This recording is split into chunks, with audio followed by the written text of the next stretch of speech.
오늘 저와 여러분은 은혜라는 귀중한 길로 같이 인도함을 받게 되어집니다.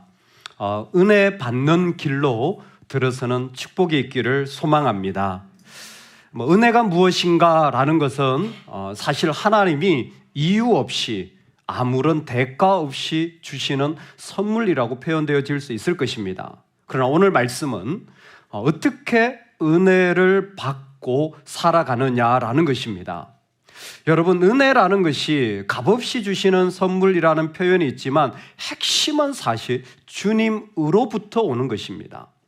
주님으로부터라는 from의 의미가 이 은혜의 대단히 중요한 속성입니다. 즉, 우리가 주님을 믿고 살아갈 때에 내 삶에 나에게서가 아니라 주님으로부터 온 것들이 있는가라는 것입니다. 우리는 그 모습을 은혜라고 지칭할 수 있을 것 같습니다. 한번 한 주간을 돌아보시면서 내 삶에 하나님으로부터 온 것들이 어떻게 채워졌는지, 무엇이 있는지를 한번 생각해 보셔도 좋을 것 같습니다. 그 속에 이걸 정말 주님이 주셨다라고 한다면 우리는 그것을 은혜라고 표현해도 무방할 것입니다. 원리적으로 보자면 말씀, 기도, 성례, 이 세 가지가 우리가 하나님의 은혜를 구하고 경험하고 그리고 받는 통로일 것입니다.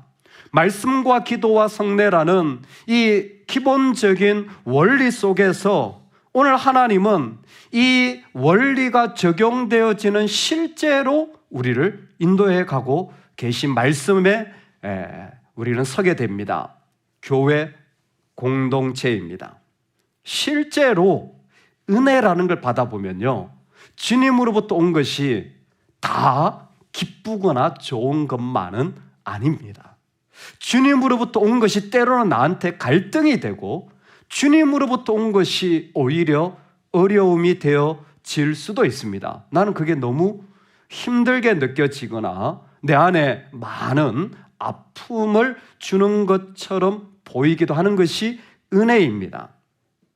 한 부분은 갈등이 일어나고 한 부분은 어려움이 일어나서 정말 이것이 어떻게 우리 삶에 이루어지는지는 하나님만이 그 상황을 인도해 가시고 만들어가는 것 같습니다. 제가 9분의 목사님 가정과 함께 인도네시아 바탐을 방문했는데요.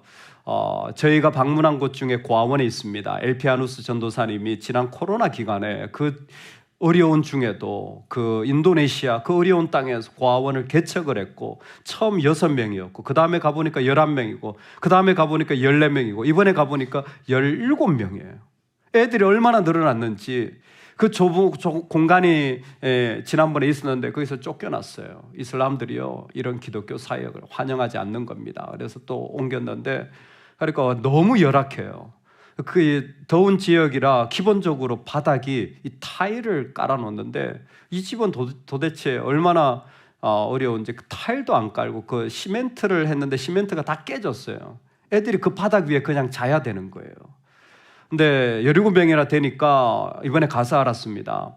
이 남자 여자 애들이 이제 좀 큰 애들은 이제 좀 구별을 해줘야 되잖아요. 그러니까 옆에 하나를 또 얻었어요. 그 비용이 너무 많이 쉽지 않은 상황 가운데 그 사역을 합니다.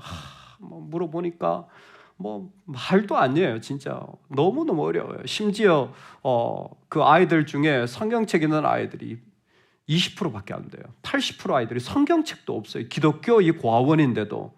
왜냐하면 그거를 해줄 만한 여력이 지금 없습니다. 옷도 없고 신발도 없고 그래서 이번에 옷을 저희들이 싸가지고 갔는데도 불구하고 역시 역부족이더라고요. 문구도 가지고 가고 뭘 했지만 기도하면서 마음에 이 아이들에게 좀 말씀을 좀 주면 좋겠다. 그래서 제가 그 같이 간 목사님들에게 준비된 건 아니지만 목사님들 혹시 마음에 감동이 되시면 우리가 다 목회자들이니까 이 중에 한 분이 말씀을 좀 전해주시면 좋겠습니다. 이렇게 제가 이렇게 부탁을 드렸어요. 그랬더니 한 분 목사님이 딱 나와서 그러시더라고요. 제가 좀 전했으면 좋겠습니다. 본인이 하시는데 한국 스타일이죠. 저 목사님이 좀 전했으면 좋겠습니다. 그래가지고 제가 지목당하신 목사님 좀 어떻게 미리 얘기를 하든지 지금 어떻게 갑자기 또 말씀을 전해주니까 은혜가 있더라고요. 저희가 80명의 아이들을 식사 대접하는 일이 있었습니다. 지난번 2년 전에 한국에 아이들이 왔을 거예요. 그 아이들도 불렀어요. 자꾸 만나야 되니까 또 어떻게 지내는지 궁금하고 2년 지났는데요. 그 아이들 보니까요. 어머, 벌써 청년 리더들이 다 되어진 것 같아요. 그 꼬맹이들이 얼마나 컸는지 말이죠. 시간이 빨라요. 그리고 이제 올 애들을 딱 만났는데 또 얼마나 반가운지, 그리고 그 가족들, 성도님들 많이 기도해 주시고 또 후원해 주셔서 그 가족들 집집마다 애들을 다 데리고 나왔어요. 저는 만나려고 했는데 그 집 보니까 다 회식하는 분위기야.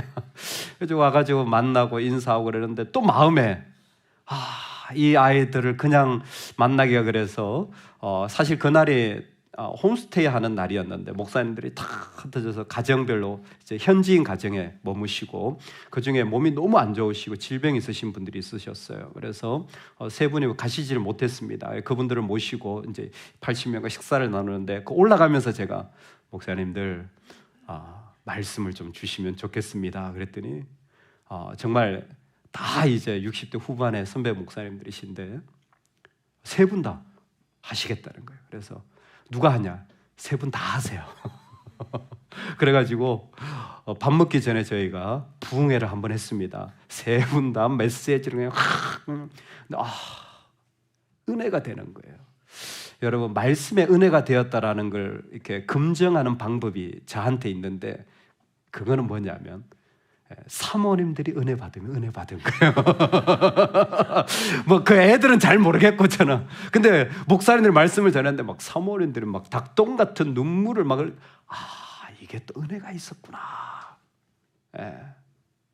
저희가 도착한 날이 라마단 시작하는 날이었어요. 제가 라마단에 대해서 듣기만 들었지 실제적으로 이렇게 참여하거나 본 적이 없는데 그러더군요. 라마단이 금식, 이슬람이 금식하는 이런 날이잖아요. 근데 저는 금식만 있는 줄 알았어요. 그게 아니더라고요. 모스크에 사람이 꽉 찼는데 30일 동안 매일 저녁 부흥회를 한다는 거예요. 이야, 제가 너무 놀랐어요. 그 금식을 하면서 저녁에 30일 내내 하루도 안 빠지고 계속 부흥회를 그냥 자기들끼리 그냥 모스크마다 차가 꽉 찼는데 대단하더라고요. 스피릿교회 30일 부흥회 한번 해야 되겠어요. 할렐루야.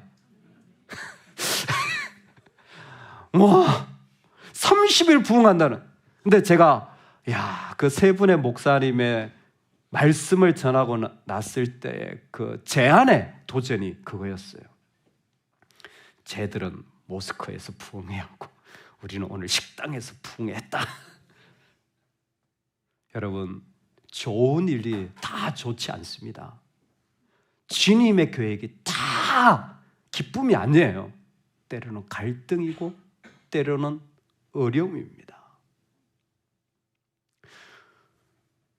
고린도 교회가 교회로 세워져 가는데 성만찬을 하게 되어졌습니다. 우리처럼 컵과 잔을 이렇게 돌리는 성만찬이 아니라 당시는 식사입니다.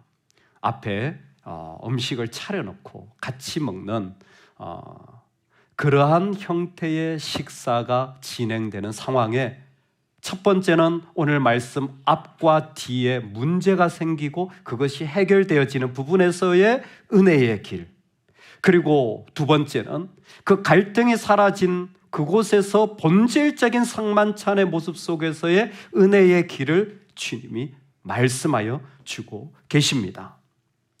음식을 먹고 그 가운데 식사를 하는 아름다운 시간입니다. 그런데 문제가 생겼어요. 성만찬이 은혜로워야 되는데 오히려 그게 갈등이 되어지는 자리였습니다. 우리처럼 컵을 돌리는 것이 아니라 그들은 디귿자로 이렇게 누워서 비스듬히 누워서 식사하는 것이 전통적인 방법이었습니다. 왼팔을 기대고 몸을 눕히면 위장이 밑으로 축 늘어집니다. 그럼 많이 먹을 수 있습니다. 많이 먹을 수 있습니다. 그래서 기본적으로 식사 시간이 2시간, 3시간이 기본입니다. 뭐 1시간은 말도 안 되고요. 근데 그런 방식을 트리클리니시움이라고 합니다. 트라이 3이죠. 클리니 코치라는 이게 우리 지금 소파라는 말의 의미인데, 세 사람이 코치에 누워서 이렇게 먹는 방식에, 이게 뭐냐면 디귿자가 이렇게 되어 있다면 한 면당 3사람씩 일반적으로 누워서 먹습니다. 3사람씩. 그 나머지 한 면은 이제 와서 이렇게 서빙해 주는 거죠. 왔다 갔다 하면서 음식을 계속 갖다 줍니다. 그러니까 9명이 기본적으로 식사를 하는 단위가 되어지겠죠. 근데 문제가 뭐냐면 내가 와가지고 누워가지고 먹다 보니까 음식을 다 먹어버린 거예요. 근데 나중에 이제 헐레벌떡 늦게 오는 분들이 있는 겁니다. 일반적으로 이런 분들은 일을 좀 더 많이 해야 되거나 경제적으로 어려워서 노동시간이 길어진 경우이기 때문에 이 사람들은 사실 배가 많이 고픈데 정작 와서 같이 먹으려고 했더니 음식이 없어진 거예요. 다 먹어버린 겁니다. 아니 이게 어떻게 된 거야? 어떻게 앞에서 다 먹어버릴 수가 있느냐라는 이야기가 전해진 겁니다. 이때 여러분, 갈등과 어려움이 있을 때 우리에게 꼭 필요한 은혜의 길이 있습니다. 분별이 필요합니다. 갈등이 일어날 때 분별이 필요합니다. 어떤 분별? 우리 스스로가 문제가 생겼을 때, 문제는 언제나 있습니다. 다름은 언제나 있습니다. 어려움은 언제나 있습니다. 그것을 어떤 식으로 반응하느냐가 내가 누구인지가 보여지는 거예요. 내가 어떤 사람인지가 드러나는 겁니다. 여러분, 문제가 없는 건 없어요. 문제는 있어요. 그런데 그걸 어떻게 바라보느냐가 그 사람의 진짜 모습이 드러나는 거예요. 그 모습 속에 가만히 보니까 갈등과 어려움 속에 이들이 분별해야 될 자리를 잃어버린 겁니다. 어떤 분별이냐? 핵심적인 메시지가 19절 한 절인데요. 너희 중에 파당이 있어야 너희 중에 옳다 인정함을 받은 자들이 나타나게 되리라. 너희 중에 파당이 있어야 너희 중에 옳다 인정함을 받은 자들이 나타나게 되리라. 여러분, 이 말씀이 조금 설명이 필요하고 중요한 말씀이기 때문에 제가 한번 설명드리고 싶습니다. 파당이라는 것이 얼핏 들으면 마치 무리가 그룹별로 이렇게 무리를 지어낸 모습을 파당이라고 설명되어질 수 있는 단어입니다. 실제로 고린도 전서 초반에 보면 고린도 교회 성도님들이 바울파, 게바파, 아볼로파라고 해서 그룹으로 나눠진 경우가 있습니다. 바로 이 얘기예요. 파당이 된 거죠. 파가 생긴 거예요. 그런데 그랬던 사람들이 말씀의 인도함을 받아 이제 11장에 오면 여기에서 파당은 그룹으로 나누어진 파당이 아니라 달라진 모습에서의 파당입니다. 즉, 너희 중에 어떤 다른 것을 가지고 있는, 다른 모습을 가지고 있는 그 모습이 있어야 그 사람을 try 해보면 치료임이 나타난다. 그 사람을 한번 도전해 보면, 어려움 가운데 시험해 보면 진짜인지가 인정되어진 모습이 나타나는 것, 그 자리여야 된다는 거예요. 갈등이 일어났어요. 어떻게 다 먹어버릴 수가 있니? 먹어버린 사람도, 그리고 나중에 먹지 못한 사람도 이 문제의 모습 속에 지금 말하고 싶은 것은 분별이 필요한데 분별을 잃어버렸다. 어떤 분별? 달라야 된다는 거예요. 뭐가 달라요? 뭐가 달라야 되는 거죠? 뭐가 다른 겁니까? 여러분, 당연한 문화입니다. 디귿자로 클리니시움으로 먹는 것은, 트리클리니시움으로 먹는 것은 당연한 문화였어요. 다 이렇게 식사를 해요. 다 이런 방식으로 만납니다. 당시에 이게 공통적인 상식적인 삶이었습니다. 근데 뭐가 달라야 됩니까? 무엇이 그 가운데 이들을 다르게 하는 것입니까? 너희는 달라야 한다. 너희는 달라야 한다. 아니, 이게 맞는 거 아닙니까? 맞는데 너는 달라야 돼. 이게 옳은 거 아닙니까? 그게 옳은 게 맞는데 너는 달라야 돼. 이렇게 해야 되는 거 아닙니까? 저건 문제 아닙니까? 그래, 맞아. 그런데 너는 달라야 돼.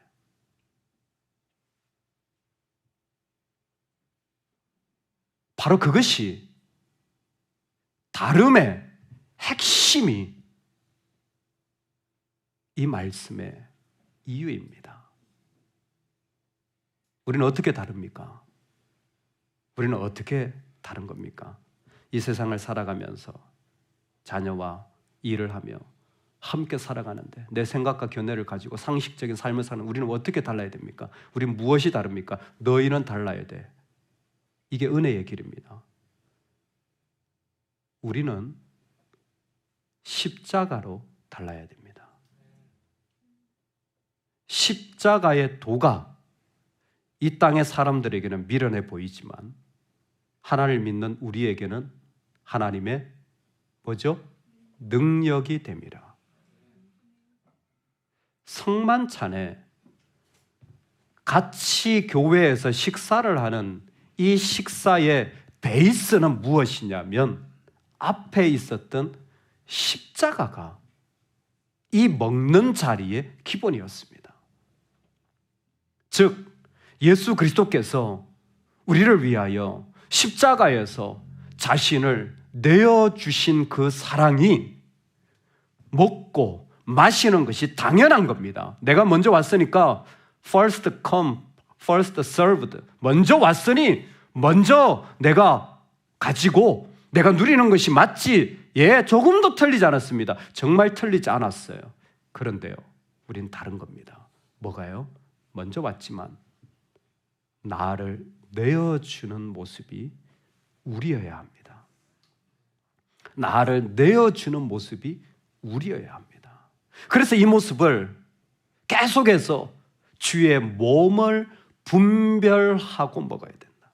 31절에, 28절에, 29절에 분별하여서 자기의 주님이 주신 어떤 것이라도 분별하여 먹지 않으면 죄를 먹고 마시는 것 같은, 너 뭘 잘못했는데요? 난 하나도 잘못한 것 없습니다. 예, 이 세상엔 그래요. 그런데 십자가의 모습이 사라진다면 그것은 아주 중요한 자리를 잃어버린 겁니다. 여러분, 은혜의 길을 첫 번째는요, 내어주는 길입니다. 내가 언제 주님의 은혜를 경험하느냐? 나를 내어주는 십자가의 모습, 나를 내어주는 그 자리가 주님의 은혜를 경험하고 내 삶에 주의 몸으로 말미암아 살아가는 크리스찬의 삶을 지금도 살아갈 수 있도록 주님은 우리를 그 자리에서 인도하시고 말씀하시는 것입니다. 주님이 우리 가운데 계실 때에 그 자리 속에서 주님은 우리를 인도해 주시는 거예요. 여러분, 살아가는 모든 자리들마다 나를 내어주는 그 자리가 있기를 주의 이름으로 축원합니다. 당연히 상식적으로 살아야 하고 이것도 있어야 되지만 십자가의 내어줌이 그 자리에서 우리를 귀하게 세워주는 거예요.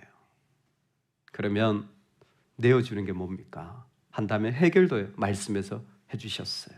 앞부분에 파당이 있어야, 다름이 있어야 된다고 했는데 그것이 중간에 상만찬을 통한 십자가의 모습임을 말씀해 줬다면 그러면 나를 내어주는 게 어떤 모습입니까? 우리 같이 한 번만 말씀 읽어보면 좋겠습니다. 33절인데요. 우리 귀한 말씀 한 번만 읽겠습니다. 그런즉 내 형제들아 먹으러 모일 때에 서로 기다리라. 아멘. 뭐 하라고요? 기다리라. 기다리라는 거예요. 서로 기다리라. 먹으러 모일 때에 서로 기다리라. 저는 오늘 이 말씀이 우리 모두에게 임하는 하나님의 약속의 말씀이 되어지기를 원합니다. 나를 내어준다라는 건요, 기다려주는 거예요. 정말 그게 사랑입니다. 좀 이해가 안 되고 부족하지만 좀 더 기다려주는 거예요. 그런데 이 말씀에는 두 가지 중요한 의미가 있습니다. 기다린다라는 것은 환영과 그리고 그 사람을 향한 반응이 포함되어져 있는 단어입니다. 즉 내가 누군가를 향하여 나를 내어준다고 하면서 기다린다라는 것은 가만히 있는 것이 아니라 환영하는 겁니다.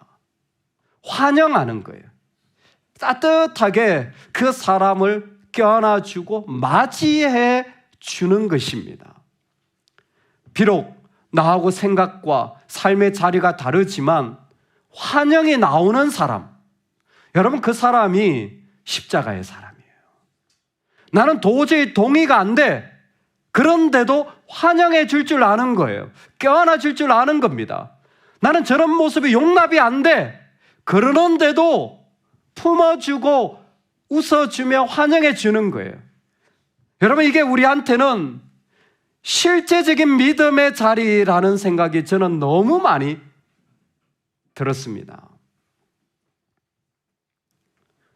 연세대학교 교수의 표현을 빌려서 제가 한번 질문 드려보겠습니다. 여러분 부모님을 사랑하십니까? 여러분은 형제를 소중히 여기십니까? 한 번이라도 여러분의 이웃이 참 좋은 사람이다, 귀한 사람이다 라는 생각이 들어보신 적이 있습니까? 부모를 사랑하고 형제를 한번 소중히 여기고 이웃이 참 귀한 사람이다라고 한 번이라도 생각이 드신 적이 있으십니까?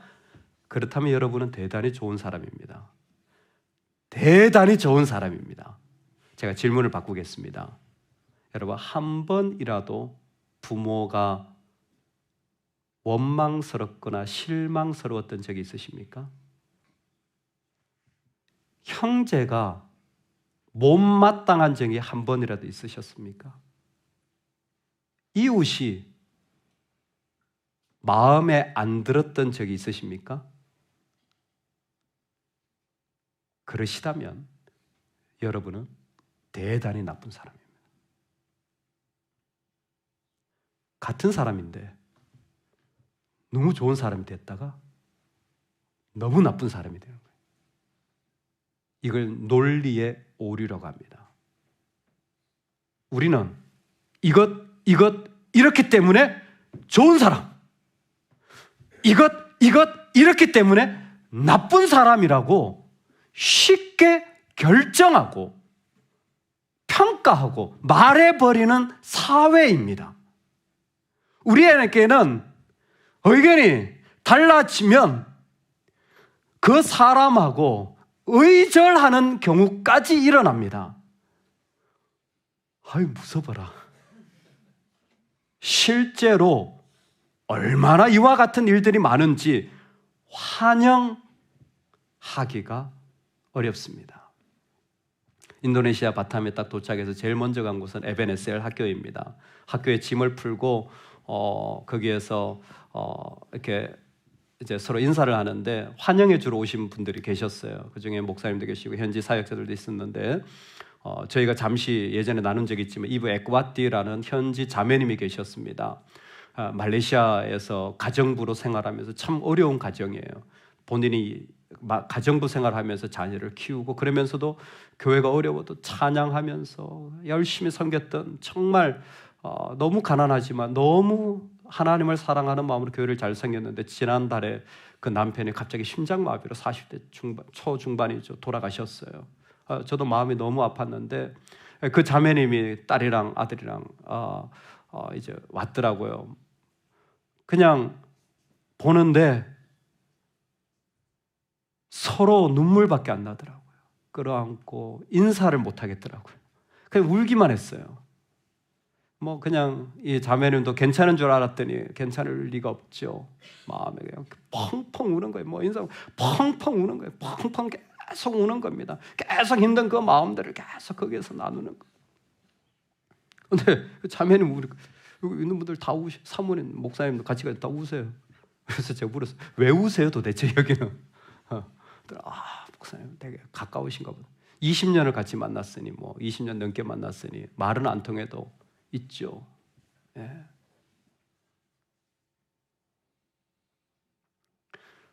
여러분, 인도네시아를 환영하는 건 식은 죽 먹기입니다. 저는 늘 그런 생각이 들어요. 가서 그분들하고 좋은 관계 지내는 건요 하나도 어렵지 않아요. 왜? 우린 좋을 때만 만나거든요. 우리는 어려운 일들은 서로 저도 좀 이제 오래 다녀보니까 그 안에 재성도 있고 그 안에 어려움도 있고 갈등도 있다라는 게 많이 보이지만 일반적으로는요 그저 고맙고 그저 귀하고 그저 그냥 이렇게만 만나는 거예요. 진짜 어려운 곳은 어디인 줄 아세요? 여기입니다. 여기. 진짜 있는 곳은 여기예요. 감정과 생각과 의견과 내 가정이에요. 어떻게 달라도 이렇게 달라서 배우자고 만난 게 하나도 없는 축복. 할렐루야. 어떻게 저 인간은 내 말이라면 이렇게 말을 안 듣는지, 이 자녀의 축복. 너무 어려운 갈등과 아픔이 있는 거예요. 여러분, 환영을 그때 하는 겁니다. 너무 나하고는 생각이 다르지만, 내가 기대한 삶을 하나도 살지 않지만 현관에 들어오면 안아주시기를 주의 이름으로 축복합니다. 꼭 축복합니다. 할렐루야. 여러분, 자녀가 마음에 안 들더라도 믿음의 부모요, 안아주시기 바랍니다. 저 인간이 어떻게, 나는 교회를 이렇게 열심히 다니는데, 죄송합니다, 술을 처먹고 들어와가지고 뭐 하라고요? 뭐 하라고요? 안아주십시오. 여러분, 십자가가요, 너무 어렵게 생각하시는데 저는 이 말씀이 맞다고 생각합니다. 기다리라. 뭐 그렇게 어렵니? 환영해줘라. 환영해줘라.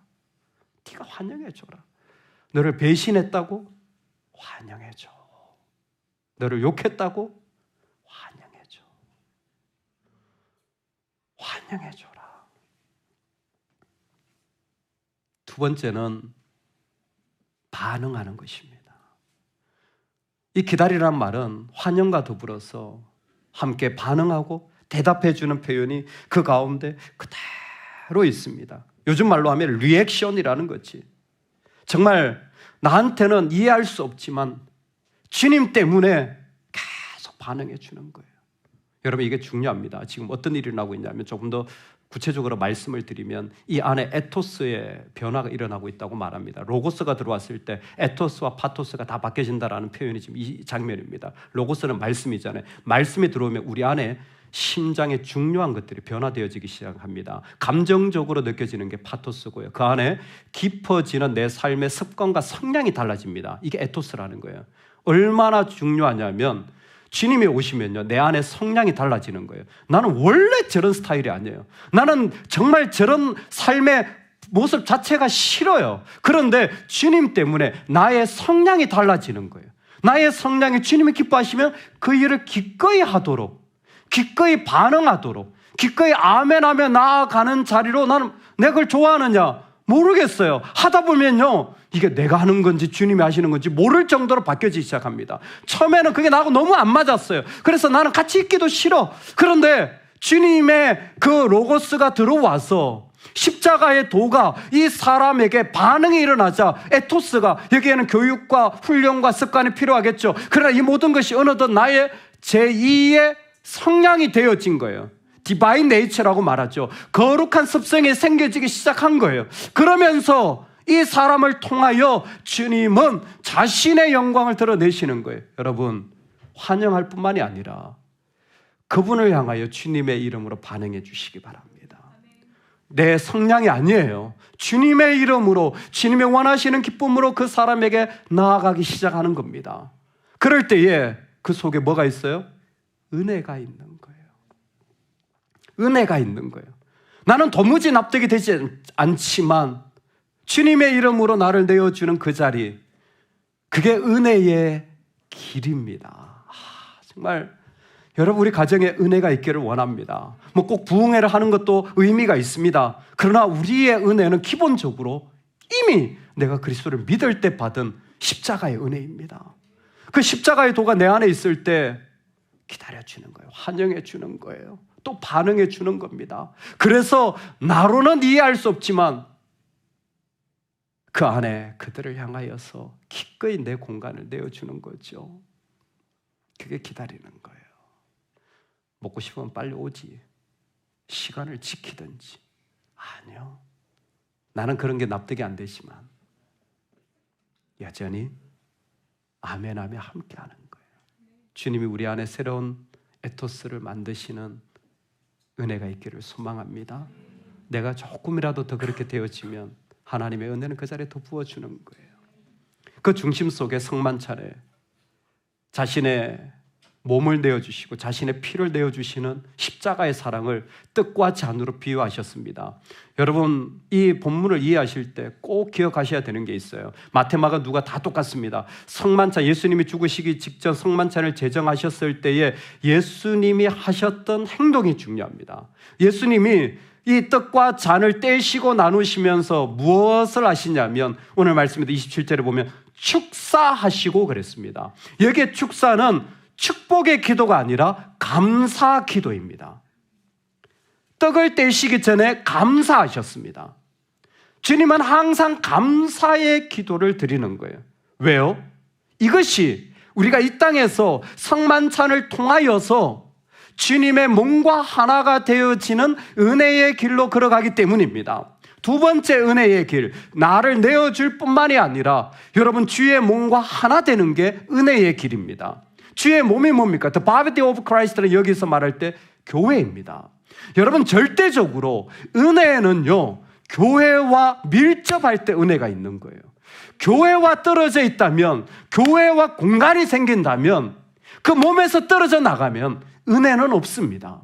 주님은 교회를 통하여 주님이 오시는 그날까지 자신의 은혜의 통로로 교회를 세우시고 이루시기 때문에 여러분, 반드시 분별하셔야 됩니다. 조금이라도 교회와 틈을 주는 것은 사단의 방해입니다. 나의 은혜를, 내가 하나님 앞에 은혜 누려야 될 것을 사단이 지금 가로막고 있습니다. 조금이라도 틈을 주지 마시기 바랍니다. 교회와 하나 되어지는 거예요. 어떻게 하나 됩니까?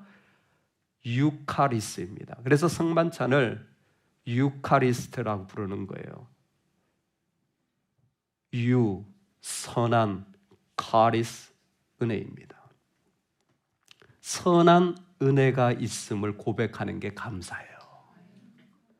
언제? 예수님이 십자가에 죽으시기 전에 내가 찢겨지고 어려움을 당하게 되지만 예수님은 확신하셨습니다. 아버지의 선하신 은혜가 있을 거다. 그거 믿고 나가신 거예요. 그랬더니 뭐가 나와요? 감사하는 겁니다. 하나님, 그 선한 은혜를 주실 것을 감사합니다. 내가 찢겨지고 망하게 되었지만 아닙니다. 아버지를 생각하면 나는 당신의 은혜를 신뢰하기 때문에 감사합니다. 여러분, 우리도 똑같습니다. 이 땅에 있으면서 어떻게 주의 몸과 하나가 되어집니까? 여러분, 감사하시기 바랍니다. 그 감사의 고백 그곳에서 나오시기 바랍니다. 어떻게 자녀들한테 신앙을 전수합니까? 똑같은 이치입니다. 교회 열심히 다녀? 아니에요. 그런 얘기 하지 마세요. 야, 주일날 교회 갔냐? 그런 얘기 하지 마세요. 야, 우리 교회 너무 좋지. 오늘 교회 갔더니 이런 은혜가 있더라. 참 아름다운 것 같아. 생명이 살아나는 것 같아. 교회에 대한 감사만 있으면요, 신앙은 저절로 거기에서 자라나게 되어지는 것입니다.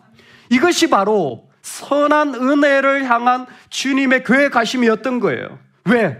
주님이 떡을 떼시며 주님이 잔을 준비하시며 전부 다 주님은 이것은 너희를 위한, which is for you, 너희가 이 땅에서 살아갈 은혜의 길로 우리를 초대해 주시는 것이 바로 이 성만찬의 축복이기 때문에 그렇습니다. 이 은혜를 잊는 사람들에게 하나님은 지금도 또 다른 은혜의 길로 인도하셔서 그 사람에게 또 말씀하실 수 있는 것입니다. 주님 앞에 나아갈 때에 이것을 행하여 나를 기념하라. 성만찬에 기념하라. 구약에서는 경험해라, 신약에서는 믿어라. 똑같은 말입니다. 고린도전서에 오면 기념하라는 것은 교회와 하나가 되어져라. 주의 몸과 하나가 되어져라. 그리고 그곳에서 하나님의 새로운 가능성에 한 발 더 나아가라.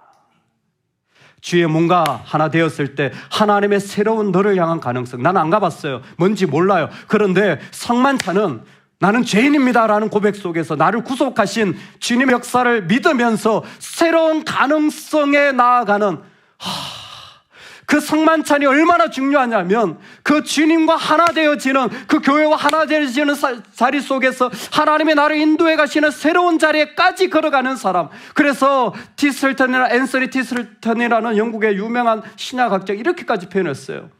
정말 주님을 기념하는 사람은 하나님이 축복하신다. 여러분 신약학자는 이런 표현 잘 안 합니다. 복 주신다, 축복받는다 이런 표현 안 해요. 근데 여기에는 이렇게까지 표현한 거예요. 기념한다라는 것은 하나님 앞에 복받는 자리다. 왜? 하나님이 그 사람을 기억하실 것이기 때문에. 내가 주님을 믿고 나아간 것 같지만 하나님이 그 사람을 기억하신다는 거예요. 뭐를? 그 주님과 하나 되어서 내가 모르는 자리까지 걸어갈 때에 그 주님을 믿고 새로운 자리까지 걸어간 사람을 하나님이 기억하시고 반드시 축복하신다라는 거예요. 여러분 이 복이 우리의 것이 되길 소망합니다. 이번에 목사님 한 분이 저한테 다가오셔가지고 그러시더라고요. 전 목사님 제가 드릴 말씀이 있습니다. 어떤 말씀입니까? 그랬더니 본인이 환전을 했는데 인도네시아 단위가 루피아입니다. 근데 그분이 아마 외국 계좌를 가지고 계셨던 것 같아요. 외국 계좌의 어떤 그 환전 속에서 이렇게 한국 돈을 루피아로 환전을 한 거예요. 근데 환전을 하시다가 잘못해가지고 본인이 원하는 것보다 0을 하나 더 눌러버렸어요. 0이 하나 더 단위가 확 높아진 거죠. 근데 환전을 해보시면 아시겠지만 환전하고 바로 취소가 안 돼요. 끝나요 그냥 그걸로. 다시 취소하려면 다시 팔기를 해야 되는데 그러면 또 이게 중간에 뭐 때문에 뭐 수수도 많이 나오고 막 이렇게 복잡하고 막 이런 어려워진 거예요. 그래서 어떻게 하면 좋겠습니까? 왜 그걸 저한테 물으세요? 본인이 결정하신. 그랬더니 그분이 그렇게 얘기하신. 저는 실수인데 가만히 생각해 보니까 하나님 뜻이 있을 것 같다. 뭔가 하나님 뜻이 있을 것 같다. 인도네시아 상황을 목사님 잘 아시니까 어디 혹시 이게 더 환전된 동그라미 하나 더 붙은 그 환전 어디 쓸데없냐. 그래서 할렐루야 쓸 건 너무 많습니다. 말씀만 언제든지 하세요. 제가 아주 그냥 싹 깔렸습니다. 아주 그냥 우리 상가의 핸드로 목사님 그 상가의 그 임대료 우리가 절반만 지원해주고 있습니다. 예전엔 풀로 하다가 지금 절반만 하고 있어요. 왜? 자립을 위해서. 이제는 안 한다. 그래서 절반은 본인이 하시라. 본인은 절반 하겠다. 근데 이게 사실 쉽지 않은 거예요. 근데 많이 늘긴 했는데 쉽지 않은 거예요. 어쨌든 목사님 그게 임대료로 좀 후원해 주시면 알겠다. 그대로 후원하시더라고요. 우리는 모릅니다. 근데 우리가 할 수 있는 건 있어요. 하나님이 이 가운데 분명히 새로운 가능성과 계획하심을 믿고 하나 되어 나가는 거예요. 그곳에 은혜가 있는 줄로 믿습니다. 여러분 우리의 삶에 살아가는 모든 자리들마다 나를 내어주며 환영하고 함께 반응해 나가는 새로운 에토스의 길들이 우리의 은혜로 세워지고 주님과 하나 되어진 그 삶의 자리를 통하여 더 큰 은혜들이 우리 가정에 교회에 열방에 부어지기를 소망합니다. 아멘.